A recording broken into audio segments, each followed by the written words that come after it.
Okay, so untuk UV lamp biasa kat sini first ni dia punya konektor. So konektor dia pastikan betul-betul masuk. Pastikan dia betul-betul masuk. Kalau ada habuk ke apa ke, kena buka, kena bersihkan semua habuk kat sini. Lepas tu sini untuk kontrol dia. Dia macam sekarang ni. Macam sekarang ni dia maksimum lah. Biasanya dia dekat nombor 1, 2, 3. Dekat nombor 3 atau 4 biasanya. Ni adalah kalau kita nak bagi panas, kena lagi kuat lah. Tapi kebiasaan standard setting biasa dekat nombor 4. Kalau 4 kita boleh macam tu. Okay. So lagi satu sini. Okay, yang ni kawan-kawan ni kita boleh buka.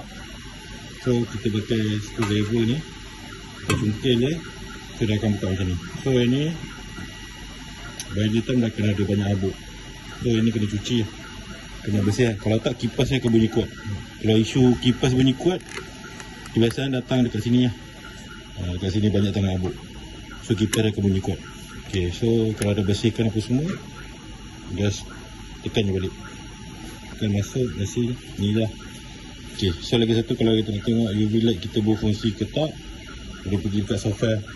Dia macam biasa, masuk dia dekat abang setting, kita dekat UV, lepas tu tekan dekat on off, lepas tu biasa tekan dekat left light.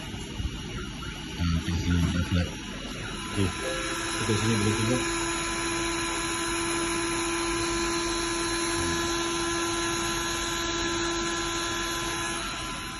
So saya tekan left light saya.